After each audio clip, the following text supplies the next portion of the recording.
Good afternoon, you're joining me, Deshan Gonavala, on your lunchtime news here on TV1. We've of course got the very latest from here at home and around the world lined up for you this afternoon. But before we head into those stories in detail, let's first have a look at your headlines.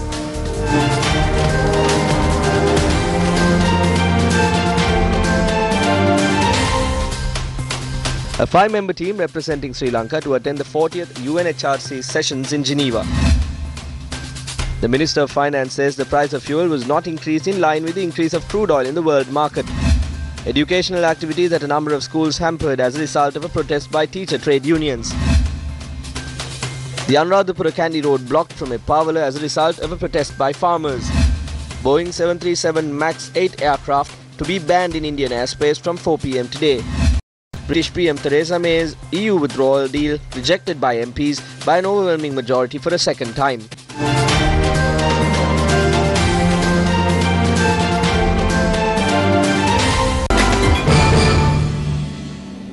Starting off with a look at some of your local news this afternoon, the debate of the committee stage on the third reading of the budget will begin today. The debates on a number of expenditure heads, including that of the President and Prime Minister and independent commissions, will be held today. Let's now turn our attention to some thoughts expressed at the Parliament. But since you are here, I must say this. In Minister Karyawasam's electorate, they cut down 4,600 coconut trees covering 44 acres for a Volkswagen factory that is never being built. Now Mr. Nalin Bandara is clearing another 12,000 acres for a project. There are around 90,000 coconut trees there. Now when they cut 12,000 acres and then they cut 40 or 50 acres on and off, is there a plan to sustain the coconut cultivation in the Kurunegala district?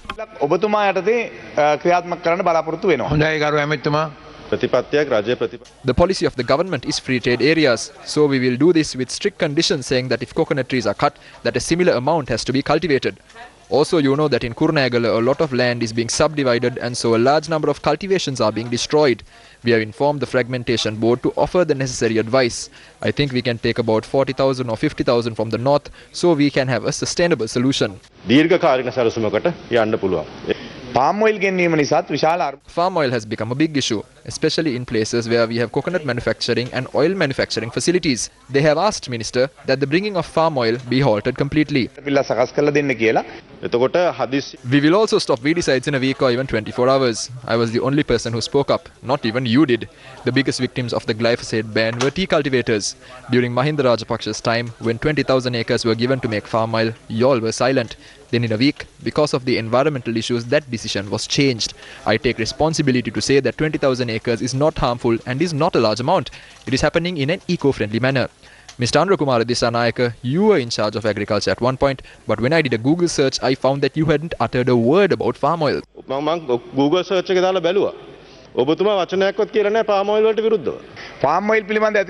What we are saying is that the problem like countries Malaysia and Indonesia are facing with palm oil. That is why we are saying an opposition has arisen in the country about growing these crops. It is not a problem to us, but what I said was that there was a growing opposition to it. So we are of the belief that palm oil imports should be stopped. Finally, the opposition will be raised by environmental organizations, but we must know who is behind these organizations. In the 60s and 70s, palm oil was grown in large amounts at the expense of other crops. We will not do that. We are only growing 20,000 acres. This is a country where we can't even take a policy decision. Now in more local news, Finance Minister Mangala Samarawira expressed these views at a press conference held in Colombo today. In the proper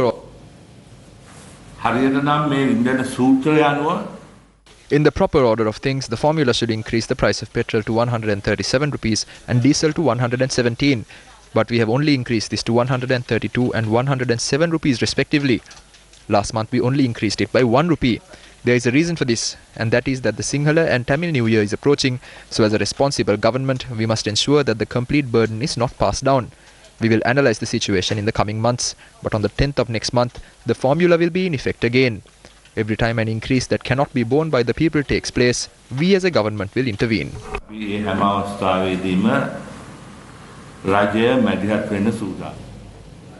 Now in one of your headline-making stories this afternoon, a 5-member delegation is set to take wing to Geneva to attend the 40th session of the Human Rights Council. The delegation has been decided following consultations held with President Maithripala Sirisena yesterday by Foreign Minister Tilak Marapana. This team will comprise of Tilak Marapana, the Minister of Foreign Affairs, who will head the delegation, and he is said to be joined by Dr. Sarath Amnugama, Dr. Suren Raghavan, Mr. Ravinatha Arya Singha and Mr. A. Nerin Pulle. The consideration of the report of the Office of the High Commissioner for Human Rights on promoting reconciliation, accountability and human rights in Sri Lanka will take place at the ongoing 40th session of the Human Rights Council on the 20th of March 2019, while the draft resolution on Sri Lanka on the same theme, which Sri Lanka has signed up to co-sponsor, is scheduled to be taken up on the 21st of March. The delegation will also be joined by Sri Lanka's permanent representative to the United Nations in Geneva, ALA Aziz, Deputy Permanent Representative to the UN in Geneva, Samantha Jayasuriya, and other relevant officials of the Sri Lankan Permanent Mission in Geneva. Now, we at News First brought to your attention the plight of the Kimbula Ella Primary School in Minipe, which has been abandoned for 6 years on the 9th of March. Following that report, the school has now been reopened. This school in Kimbula Alakandi was closed in 2013, citing a shortage of teachers, lack of resources and many other reasons. As a result, young kids had to travel as much as 6 kilometers daily to attend the nearest school amidst many difficulties. Following the intervention of the governor of the central province, Maitri Gunaratne, the school has now been reopened.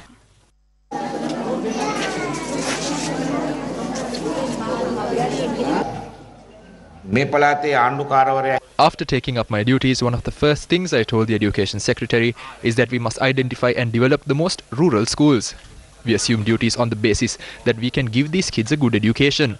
As the governor, I promise that all schools in this province without water or toilet facilities will have those facilities provided to them within 2 months. We know that this is a problem faced by many. We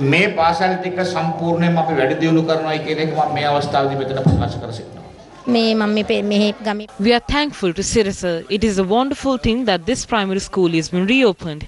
It is when media publicize these things that people visit our school. I'm thankful to the district secretary and the governor. Now, in continued news from that raid that happened in Dubai, an associate of drug kingpin Kanjipani Imran, who was arrested in Dubai, has been arrested by the authorities in Gampalawala in Gampala. Police media spokesperson SP Ruwan Gunasekara said Mohammed Zamur Mohammed Shyam, who goes by the alias G Bumba, was arrested by the police special task force. The suspect is connected to the shooting of Kuduchuti that happened in Maligawatta, and that he is connected to many other shootings as well. The police media spokesperson stated that further investigations are carried out in regard of the 33-year-old. Now, the body of a woman was found from a tea estate in the Kurana area of Kotigala in Ingiriya. Police have identified the deceased to be a 60-year-old resident of Randini Uyana in Kotigala, Handapanagoda. Police added that they found cut wounds on the body as well. The magisterial inquest and post-mortem are to be carried out today.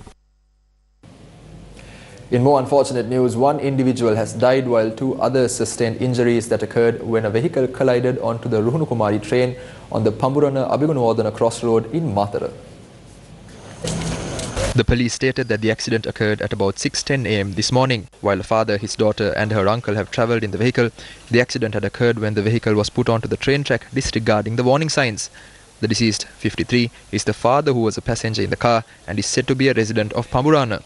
The injured have been admitted to the Matara hospital for treatment. One individual has died with a further 3 sustaining injuries in an accident that took place in Bakamuna in Giritale. The accident occurred when a vehicle plying from Nikapitiya to Diggalpitiya veered off the road and hit a tree. The deceased is a 23-year-old resident of the local area. Our reports indicate that the victim took part in a wedding and was on his way back when the incident occurred. Now, as a result of protests carried out by trade unions attached to the education sector, academic activities of a number of schools in the country have been affected. Newsfirst deployed its correspondents to several locations in the country to inspect the situation in the schools. The number of students and teachers who attended several major schools in Colombo, including Ananda and Nalanda colleges, were low. A majority of students and teachers did not attend school at the Nugegoda St. Joseph's Boys' School. However, academic activities were being carried out at several schools as well, including the Rajasingha Vidyalaya in Kotikavatta. In Matara, education activities began this morning as usual in the Rahula College, Anura Vidyalaya and the Sujata Vidyalaya. In the Kurunegala district, activities at several schools were hampered. The education activities at several schools in Nuchiagama was also hampered. In Tangol, several schools had been closed down. A similar situation was seen in Galle, Kandy and Kalutara. Secretary for the Ceylon Teachers Services Union Mahinda Jayasinghe said the trade union action is taking place across many schools. He added salary anomalies of teachers and principals need to be addressed and the government must stop charging money from students and allocate 6% of the GDP to education. Issuing a communique, the Education Ministry said that teachers and principals trade unions were being made use of to gain political mileage. The communique adds that the Education Ministry has submitted a proposal with regard to rectifying salary anomalies to the Special Salaries Commission. Now, a group of farmers are currently engaging in a protest demanding a price formula for paddy. The protesters are blocking the Anuradhapura Kandy main road from the Eppavela junction.